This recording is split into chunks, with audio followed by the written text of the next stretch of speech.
Mad Dog Chris Russo's top 5 NBA contenders for 2024. Yeah, first of all, for people who don't know how you feel about Mad Dog Russo, I feel like we don't talk about him a ton on the show.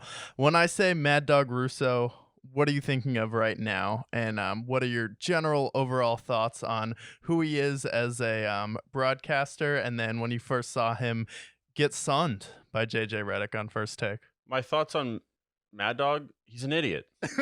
He's one of those media pundits that spews out nothing but garbage day after day. I don't respect him compared to some of the other guys like Stephen A. Smith, respect. JJ Redick, respect. Right. Even Skip Bayless. I have no respect for Mad Dog Russo. This kid's an idiot, and he's been an idiot for 40 years. So that's how I feel about Mad Dog. And so when I see him have a segment on any show, I know that I'm just preparing myself for disappointment. Yeah.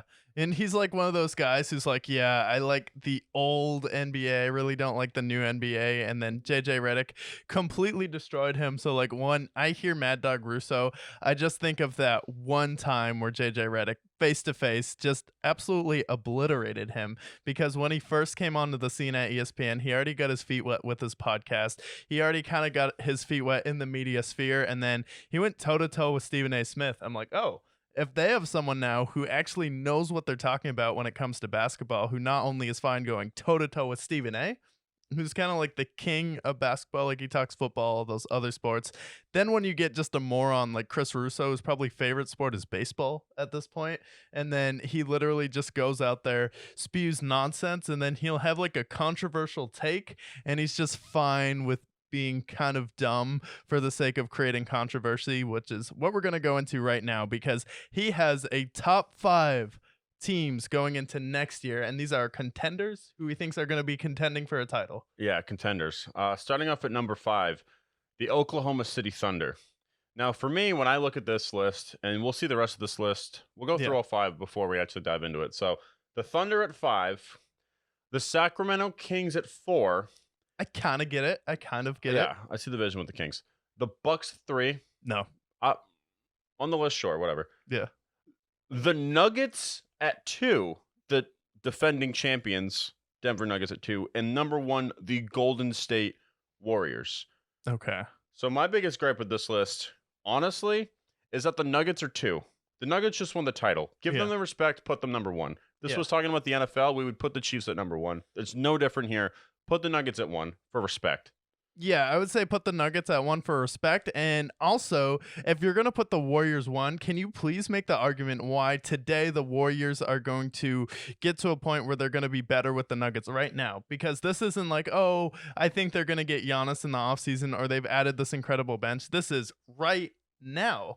And right now, there's no argument that the Golden State Warriors would beat the Denver Nuggets. I don't think they'd have an answer for Jokic. They beat them in the playoffs last year, but that was without Jamal Murray. And then what happened with the Lakers? Well, the Lakers got destroyed on the boards by the Nuggets too. So if you're getting waxed by the Lakers game in and game out on the boards and you can't get to the rim, how are you going to score against the Nuggets? Who's stopping Aaron Gordon, Michael Porter? Who's stopping Jamal Murray on that team? It's like ridiculous, especially because it looks like offensively, Draymond has definitely taken a step back, and we'll get to him opting out of his contract later. You have a new GM, no Bob Myers, and then Clay just doesn't look like himself anymore, and you can't rely on Jordan Poole. So that's ridiculous. I'm fine with the Warriors being on the list, but number 1 I think is blasphemy. Yeah. The Thunder for me. Why are the Thunder on this list, but not the Heat or the Celtics? Yeah. Hell, even the Lakers. I'd even take the Lakers before I put the Thunder here. This is a team that's still in rebuild. They have 1 million draft picks. Their future is bright, no doubt about it. If this is the 2025 or 2026 contenders, I'm all in. Yeah. But he's banking on Chet Holmgren, who hasn't played a single game and was out the entire season with injury. And he's saying, yes, they're going to be finals contention. Absolutely not. This is blasphemy. Where's the Heat? Where's the Celtics? You know, the teams that were contending at the end of the season. Yeah, and if we're going to play the what if game, like what if the Heat get Damian Lillard? Like it's such a ridiculous game, especially when you're banking on a young guy who's not proven at all. Because Chet Holmgren, even if he's to the level of what Kristaps Porzingis is right now, you could get to the playoffs, but that guy's supposed to stop Jokic. Like with how small he is, Jokic is going to be throwing him out of the way. And Anthony Davis, you think he's really going to be bothered by Chet Holmgren? Maybe it's not going to have his best scoring series, but defensively, he's going to be bullying him. So it's like yeah. the Thunder on that list, it's funny, but the Boston Celtics have been to the conference championship pretty much every year for the past 5 years, and they've been contenders. And then you don't even put the 76ers above the Thunder. I'm no Sixers fan, but like they could definitely retool that team there. So it's like, as far as the Thunder on that team, it's like, I don't know, man. Yeah. That's where the list started to lose me. And then at 4, the Kings, I get that. I Yeah, think the Yep. Kings are going to be better next year. Self-reflect, and then they had some really young players on that team, so I actually think that the Kings could be in the conference championship facing off against the Nuggets. Yeah. And then the Bucks. The Bucks, I'm fine with the Bucks being somewhere on the list. Yeah, Respect, Giannis, all that good stuff. But this is a team that's very much regressing rather than moving and getting better. For Yeah. one thing, Brook Lopez's contract is up. Chris Middleton's contract. Drew Holiday is getting older. This is a team that's already old, and they're only getting older, and these contracts are beginning to expire. So this is a team that desperately needs a retool as well. Yeah. The one argument I can make for the Milwaukee Bucks is there's been kind of a Cinderella thing where these first-year head coaches, like with the Raptors, and I think there was one, The Celtics, too. the Celtics, where the first year head coach, they either got to the finals or won a championship. So if that's the kind of argument he's making there, I kind of get it. But Chris Middleton really hasn't been himself, and I think he's starting to break down. And then we can't be relying on Drew Holiday year in, year out. He's starting to show some wear and tear on his game. And then Giannis got exposed again in the playoffs. And it's like, the Miami Heat did show a realistic way to stop Giannis, and it was the same thing they did to him when they beat him in the bubble, and they won in 5 games. And then I think Brook Lopez, one thing that's going to demand a ton of money in the NBA, is a big man who was a defensive player of the year candidate. I think he won this year, if I'm not mistaken.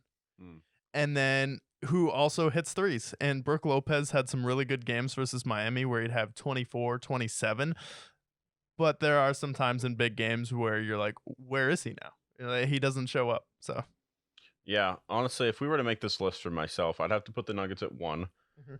I would probably throw a team like the Heat right up there at 2 or 3. Yeah. Throw in the Celtics in there. I think the Kings would probably be probably 4. I think is fine. Yeah. Maybe we throw the Bucks in at 5, or maybe there's another team. But the Thunder don't belong on this list. The Warriors, with what's happening with them, a team in transition, Bob Myers stepping down, Draymond opting out, Klay Thompson regressing. That's a team that I don't know if necessarily should be on this list. Yeah, I would go Nuggets 1, Celtics 2, just because of their roster on that team. And Jason Tatum did seem like he rolled his ankle in Game 7, so Yeah, give him the benefit of the doubt there. And then first-year head coach, so they can figure it out.